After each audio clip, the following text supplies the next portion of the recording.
So Knoxville has a lot of unique places you can come and visit. I happen to be in one that is, well, it's kind of like schizophrenia. It has lots of different things going on. In the front of it, it's a craft beer. Brewery. Yeah. And in the back, hey, you can come back here and they blow grass back here. And Matthew happens to be a glass blower. And in fact, just to give you an idea, he blows the glasses they use up there to drink. Yeah, and the tap handles too. Oh, and the tap handles. Yeah. So pretty cool deal. If you could tell them in a nutshell, how did you come up with this little concoction? Well, I started as a sculptor. And I did that professionally for about 10 years. And then I got to the point where my work was too expensive for myself, or my friends, or my family, so no one got to enjoy what I make. And then one of my friends taught me into making beer glasses. And being able to make something that I'm passionate about, that pretty much anyone can afford, was like, that was a big inspiration. Like, that meant a lot. And then making beer glasses, it naturally led to making beer to go in the glasses. There you go. So we actually are going to be privileged to go and watch him create something. And just a little history. How long have you been here? I've been here for a little over 4 years. Okay. So a little over 4 years. So let's go watch him and see if we can come in.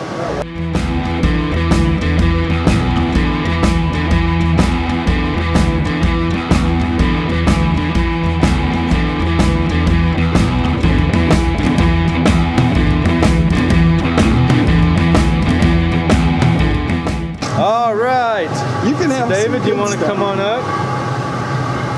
Okay, so we're going to get this started. We'll make, do you have a mold of any sort? Yeah, there we go. We've got a few molds to choose from. So we'll make a beer mug real quick. So just assume anything you see is hot. This is a bit tighter space than we have working inside. But you can get around over here. A couple of those stainless steel gathering rods. The ones I told you about for bunnies. Yeah. Now, what's the temperature that you have that at? This is 2100 degrees. And is that a kiln? It's a furnace. A furnace. Yeah. And what are you doing now? Shaping it? We're just letting that cool down so I can get a bit more glass. Yeah, this feels like the furnace is quite significantly on the hot side here, David. Yeah, that's. We turn it down. It's probably 2150 or so. That's quite hot. So, how many years does it take to learn this craft? I like to say, depending on your skill set, it takes about 5 years to be able to control what you're doing in any manner, to truly control it, and then it takes maybe about 10 years to become like good, and then becoming a master is a lifelong process.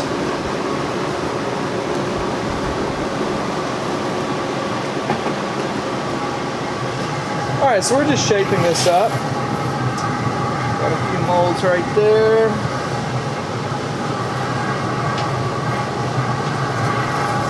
So we saw on the other sides you actually have some artwork too, besides making glasses.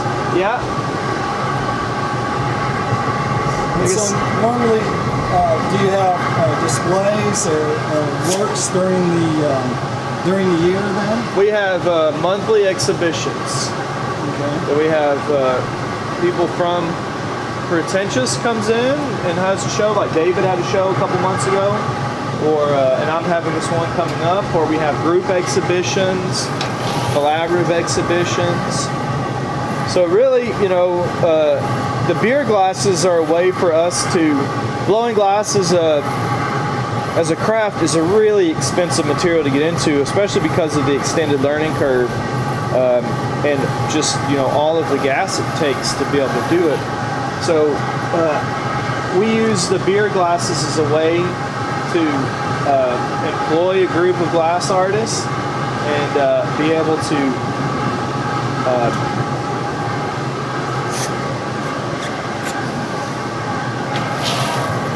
be able to make a living, and then as part of the salary, the guys get a full day to themselves to blow glass once a week. The purpose, and how do you know how much to blow in? Experience. Yeah. So it's all kind of sight, feel. Because we're outside, it's actually a bit difficult because we can't tell the heat from sight as well. It's so much brighter out here, even with it overcast. I'm just going to do a little pull cut, David. I'm going to hit the small optic mold, and then we'll do a little Roman handle. So, terminology and techniques there's in the craft of blowing glass. So you have, just like any artist that works with clay or works with ink, you have the same in glass work.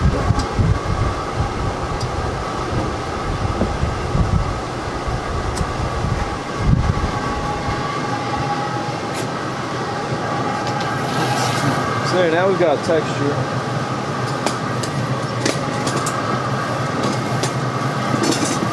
Can you do a Roman handle out here? So this is a brand new hot shop setup. This furnace has only been running for a few days now. So we're still getting used to. Blow lightly.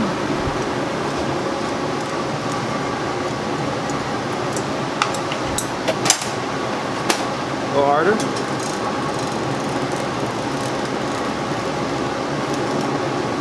Off.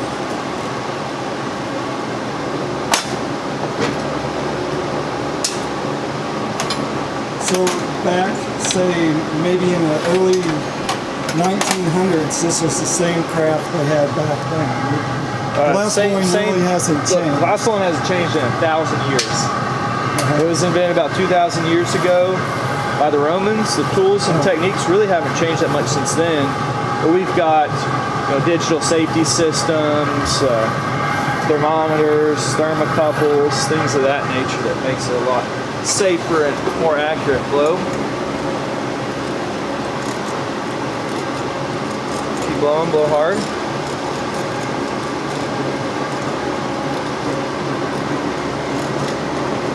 Beautiful, thank you, David. Do that one more time at least. And what are you doing now? Getting some volume to it? Yeah, just shaping it, getting some volume. We're actually working it where that constriction is. This is a hollow tube, this is a blowpipe. So we're working about the bottom half right now. I see.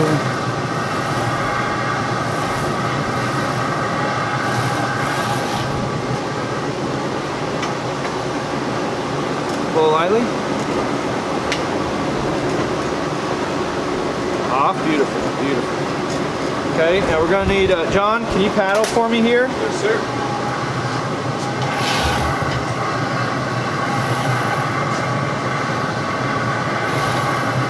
So the next step is to... We've got most of the side done. We're going to paddle the bottom here. Okay, on and on, lightly, David. Push a little harder, John. Light, David, lighter. Off, let's do that one more time, guys.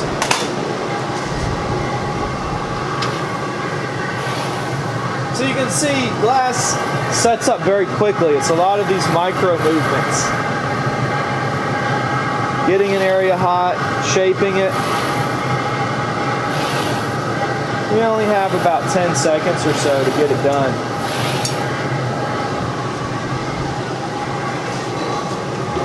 On. Lightly, everybody.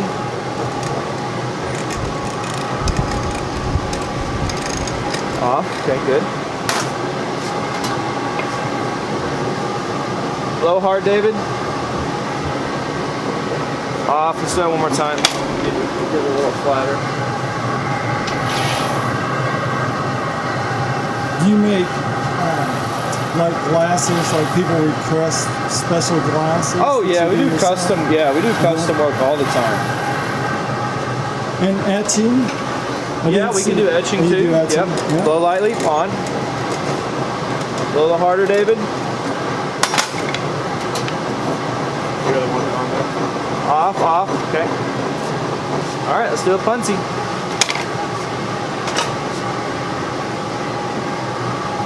So now we got the bottom half finished. David's going to make what's called a punsy.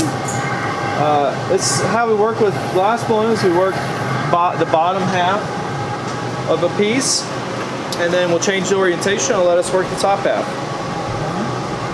So we've got down to about right here finished.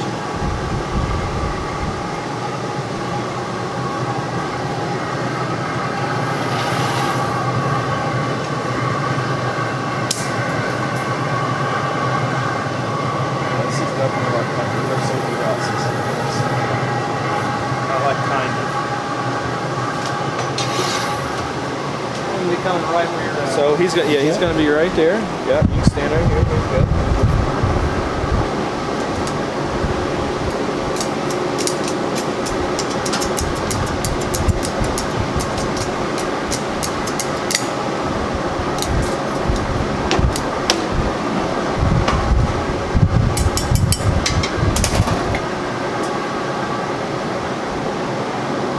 Will that be a flat bottom then? Yeah, yeah. Making sure that that's straight.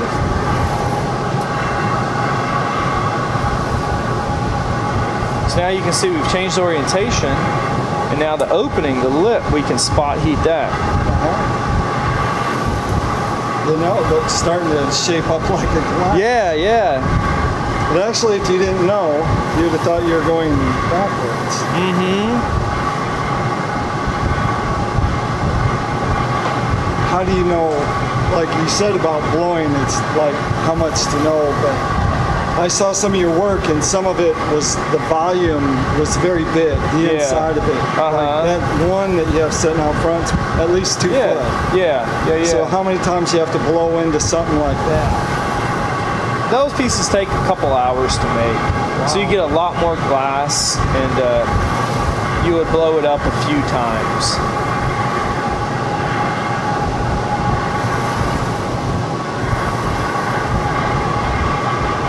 The glass likes people to be decisive, so it doesn't take as many extra times as you would think.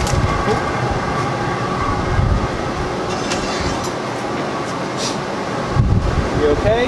Yeah. Should have got you some safety glasses there.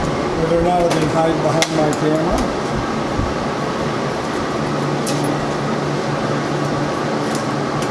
Okay.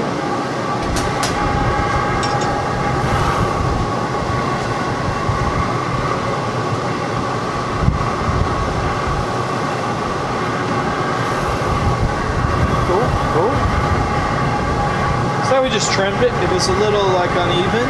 I wasn't super happy with the lip where it was going to be. So we just gave it a quick little trim. At that point, the glass moves from being like honey to wet clay. It's kind of like leather or drying to rock hard. So we cut it when it's about, it feels like kind of like leather. The whole process takes 9 to 10 minutes? Yeah, depending on the glass.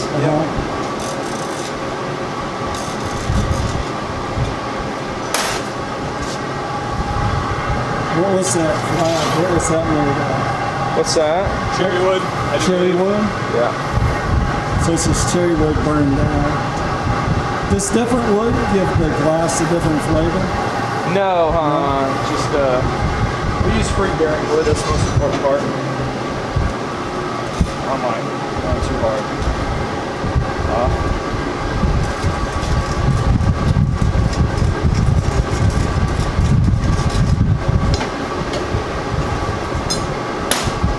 Do that one more time, Dave, and then we'll do a handle here. So inside there you have the glasses we drank out of. Yeah. Kind of a like an opening, more of a narrow neck and then a larger inside. Is that because beer, kind of the beer foam holds in there by chance? Well, I make about 100 different glasses, and each one has a different shape to highlight a different aspect of beer. I see. Yeah. So that the tulip will support the head a bit. Right. It'll also concentrate some of those subtle aromas to your nose, but not as aggressively as like a wine glass or a flute. I see. So you want that narrow waist to concentrate the aromatics, and then the flute softens the delivery to your nose a little bit. So this is the first glass that I've made on this furnace, actually. So hopefully we're not going to break it. It's the best time to dial in a new piece of equipment while somebody. There you go. If not, we can always go drink a beer about it. Go home, crying a beer. And best yet, you all made it. So normally, like you have 3 people here helping you. Is that normal? I mean, is that how? Yeah, we work in pairs. So, okay, give it a little flash and good go. So you might want to get back over here for this one. Okay. This is a fun process. All right, brother, whenever you're ready.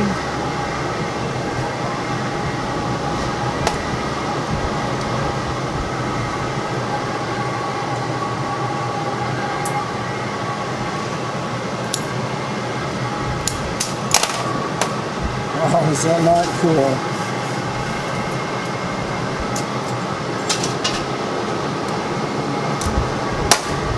I need a half gas. Possibly, let's see. I can honestly say I've never seen someone put a handle on a glass. Yeah? Isn't that neat? Oh, there we go. And that's what happens. Sometimes. Sometimes. Hopefully not all the time. Alright, so luckily since that's clear, we can put that back in, we'll remelt it, and save that. So now we've gone to the point of having one done. This is a different one because sometimes glass breaks. Yeah, it does. Part of the process. There you go. So tell us now, there's the craft beer on one side and the other side's the glass. Tell us a little bit about the glass work and when people can come and see it. Yeah, so we've got a glass blowing gallery and studio right next door at 133 South Central. Okay. We're open Monday through Saturday. On the weekdays a little earlier till like 6, and then on the weekends till about 9 p.m. Right. So you can actually come in, you can grab a beer, and you can watch some glass blowing demos going on at the same time. We also have monthly exhibitions of not just glassware, but art made out of glass, sculptures and vases, anything that you can imagine.